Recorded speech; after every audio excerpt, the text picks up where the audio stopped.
All right. Good morning and welcome to our first episode of the Enablement Brew. I'm Carly Lehner. And I'm Melvina Elsayek.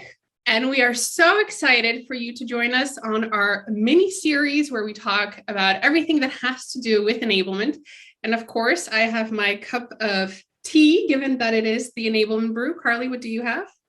I have a cup of tea as well. I usually have one cup of coffee a day, and then I have like 7 cups of tea.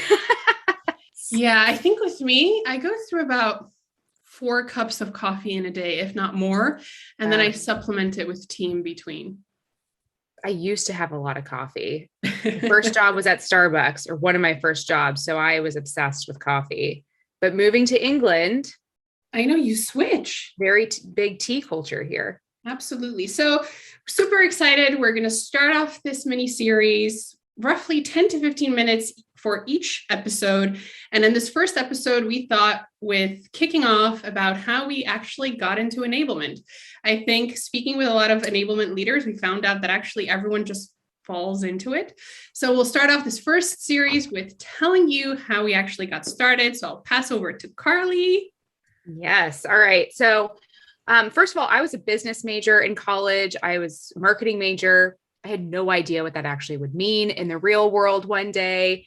In fact, I think social media, like Instagram, came out my senior year of college. So life is totally different, even just after I graduated university.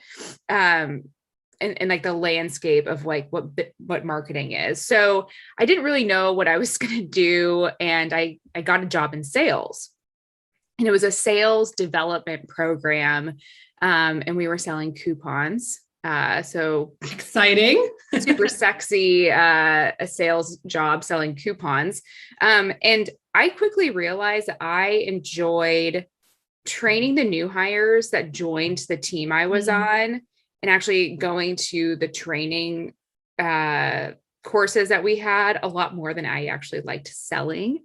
So thankfully I kind of learned that pretty quickly. I had a knack for sales. My managers were really upset that I didn't want to sell.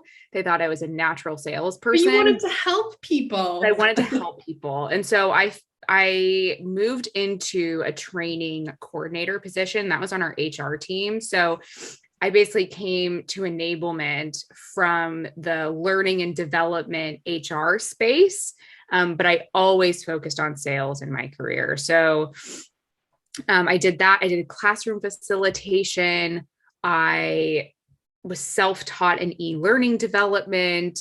I became an instructional designer and slowly kind of started to create a larger remit for myself beyond just like singular training events and courses. And I eventually found what is now enablement when I moved to London. That was about 4 years ago.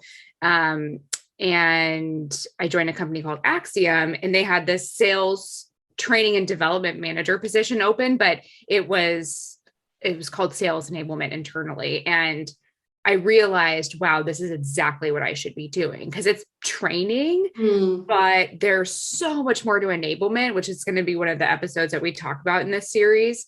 And I've never looked back. It has been the best career move I ever made, was saying goodbye to sales and moving into like a more like sales support type of role. I absolutely love it. And and here I am now.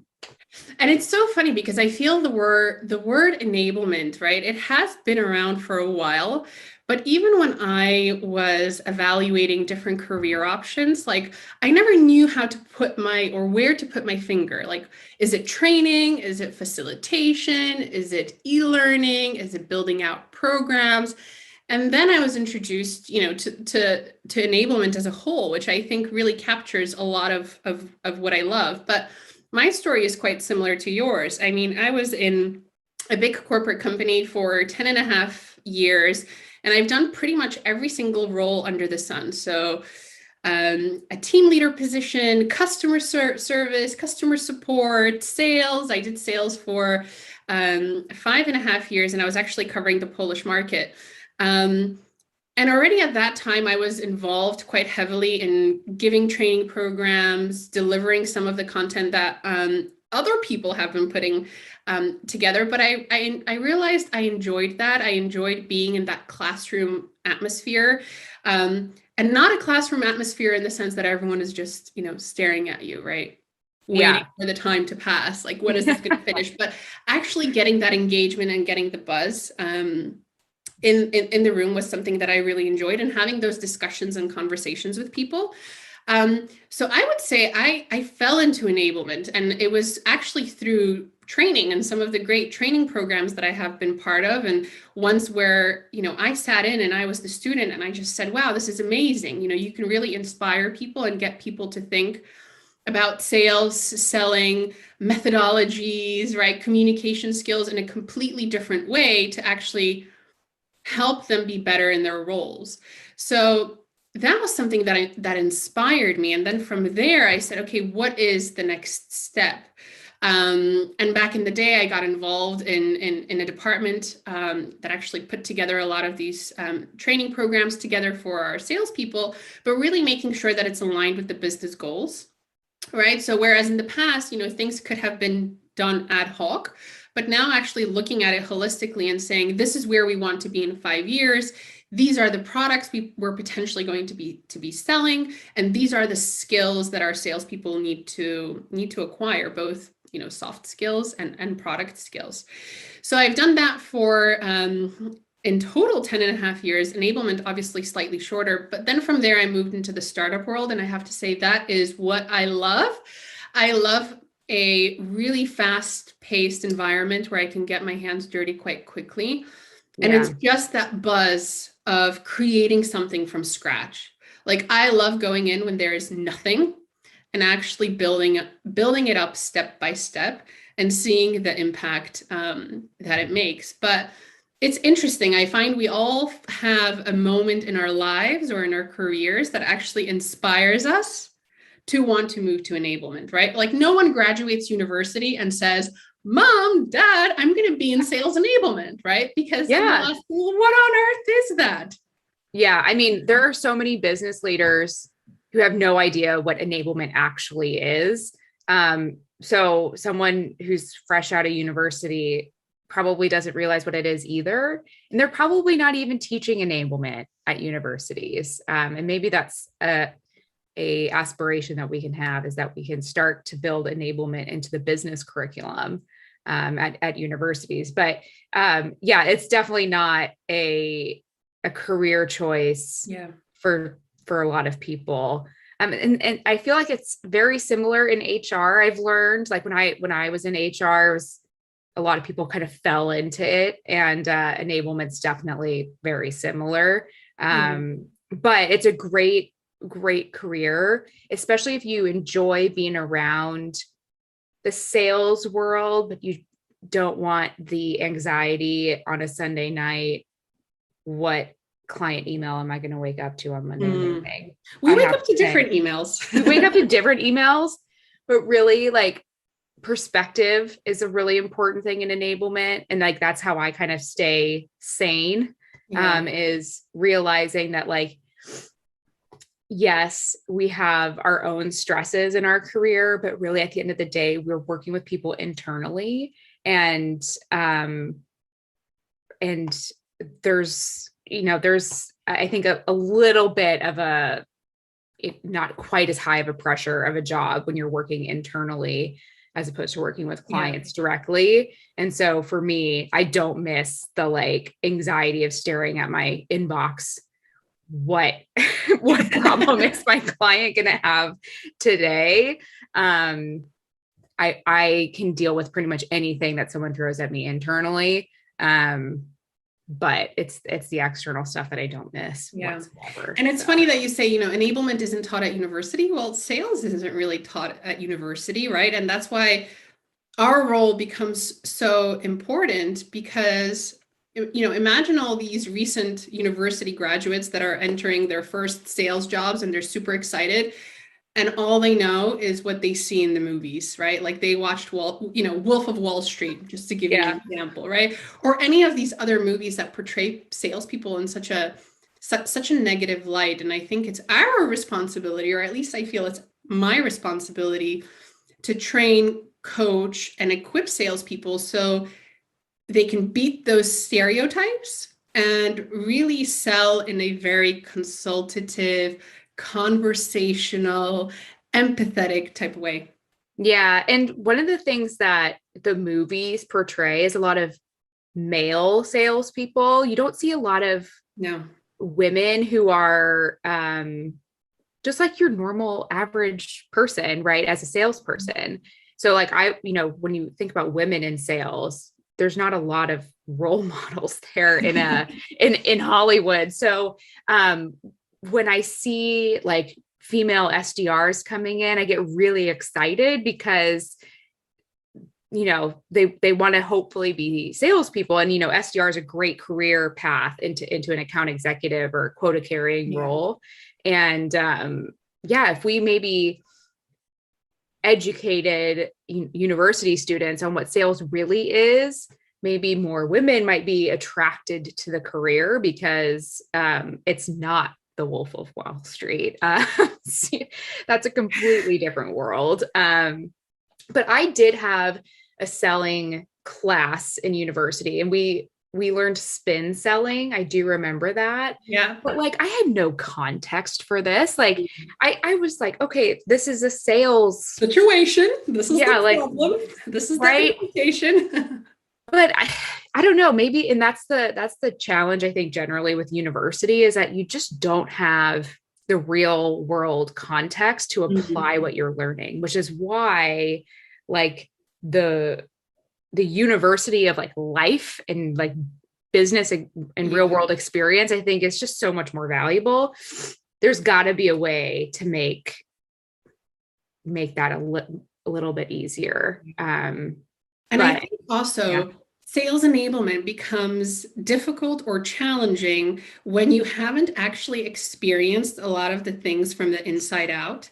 If you haven't, been an SDR, if you haven't had a quota carrying role, if you haven't had the experience with the leadership team, right, or the C-suites within your organization, if you are not sure what the strategy is, what the vision is, where the company wants to end up in 5 years' time, coming into an enablement role without having that is so difficult, right? And I think that's what's interesting. So many enablement leaders, people who want to be in that space, have experienced certain aspects of, the regular job, right? Being an SDR, being an account executive, potentially even being in operations, and then you're able to link that all together. But you're right, it is a little bit of school of life, and you learn a lot of things as you're going along. It's but hey, it's a great career choice, and honestly, I think we made the right decisions for ourselves, and we're hoping that more people get into enablement, which is I think a little part of this series that we're doing is to kind of myth bust a bit about what enablement is and kind of our experiences. So I think everyone should hopefully really like what's to come. Absolutely. Okay, Carly. So let's finish off our first episode and tell our listeners, whoever's tuning into this, 3 things we love about enablement. So maybe I'll start off. Yeah, you start off. All right. The first one is being able to lend a helping hand and help in situations that are potentially slightly challenging. Mm-hmm. Number 2 is the passion for the world of sales, for coaching, for learning, for training. And the third thing that I love about enablement is that we are almost like the heart, right? Like we're linking up all these different organizational units together and really working towards that one common goal, right? Irrespective of whether you're working with SDRs, with marketing, with account executives, you are all working together towards that common goal, and enablement is there to enable you, right? To help. Yeah. So yeah, true passion for it. I love that. So my 3 things that I love about enablement, I love that I could have what I think is like the simplest idea possible but it will be revolutionary to someone whose brain doesn't work the same way that you and I do. We're very process oriented, very organized and methodical. And for salespeople, they have a different skill set. And that's why we love salespeople, right? And so I love partnering with salespeople and like helping define certain processes and kind of helping tweak things just to make them that much more efficient. And like something that I think is just a really simple thing could be really impactful for them. And so I love seeing my work really manifest itself in the sales team. So that's a big one. I love the new hire onboarding experience. Like I absolutely love onboarding. Obviously, I joined your podcast and talked about onboarding, and that's probably one of my favorite parts of enablement is building an amazing new hire onboarding experience. And what I love most about that is being able to see how much more successful new hires can be when you really dedicate the time to good training and onboarding, and how much quicker their ramps are and how much more money is going to be bringing into the organization just by focusing on that. So that's my second thing I love about enablement. And honestly, third, I'm really enjoying kind of the tech landscape in enablement. I love all the different tools and platforms that are out there. And there's so many coming out. There's so many. On a monthly basis. I get a ridiculous amount of emails, but I really like kind of seeing what companies are coming up with to help make sales be a little bit easier. But there's such a fine line there because you can get super overwhelmed with a tech stack really easily. And I will say we are certainly in that problem right now. But I really kind of enjoy that the sales tech stack space, if you will. Yeah. Absolutely. And I think tech stack is such an important one, right? Because you might be investing in all these great technologies and before you know it, you just have chaos. But that potentially is a topic for it absolutely episode, is a topic. Right? Absolutely. All right. Awesome. So what are we on talking about next week? Misconceptions about enablement, right? Yes. I can't wait for that one. There's so many. Awesome. All right. Well, enjoy the rest of your tea. I shall have mine and I'll see you next week. See you next week, everyone. Thanks for tuning in. Thank you.